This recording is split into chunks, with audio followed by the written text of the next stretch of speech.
মায়ের বকুনি সহ্য করতে না পেরে অভিমানে বাড়ি থেকে বেরিয়ে পড়ে স্কুল ছাত্রী মরিয়ম একা একা চলে যায় বরিশাল লঞ্চঘাট এলাকায়।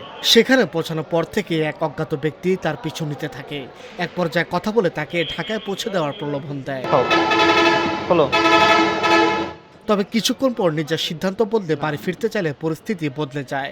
অভিযোগ ওঠে তখন ওই ব্যক্তি তাকে ভয়ভীতি দেখিয়ে নিয়ে যায় নথুল্লাবাদ বাস স্ট্যান্ডে। সেখানে তাকে ঢাকাগামী বাসে তুলে দেওয়ার চেষ্টা করা হচ্ছিল। এই সময় মরিয়ম কান্নাকাটি শুরু করলে স্থানীয়দের সন্দেহ হয়। আশেপাশের মানুষ এগিয়ে এলে পরিস্থিতি পাল্টে যায়।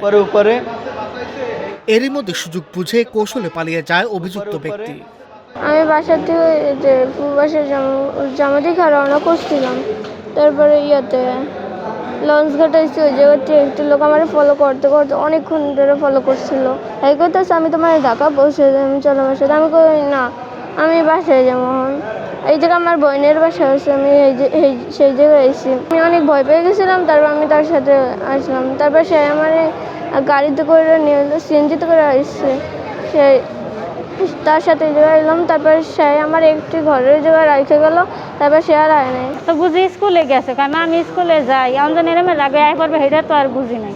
মাসি ঘর কইছি যে তোর ফুবু ঢাকা থাকে, তাই তুই যাই কাজ পড়ালেখা না করলে তাই কাজ করে গিয়ে ভাত খায়। এই জিদের ঠেলায় ও আগে করছে। পুলিশে ফোন দিয়েছে যে আপনার তো ঠিকানা কথা, আমি কি সরকার নেওয়ানি তাকে আপনি শিগগিরই আপনি এখানে আসেন, আপনার মেয়ে নাতি হোক যাই হোক পাচারকারীর হাতে পড়ছে, একটা চক্রের হাতে।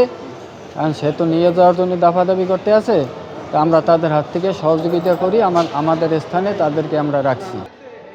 স্থানীয় ও পারিবারিক সূত্রে জানা যায়, বরিশাল এয়ারপোর্ট থেকে থানা পুলিশের সহযোগিতায় মরিয়মকে উদ্ধার করে পরিবারের কাছে হস্তান্তর করা হয়েছে। বরিশাল থেকে মেহেদী হাসানের পাঠানো তথ্যচিত্রে ডেস্ক রিপোর্ট, আজকের পত্রিকা।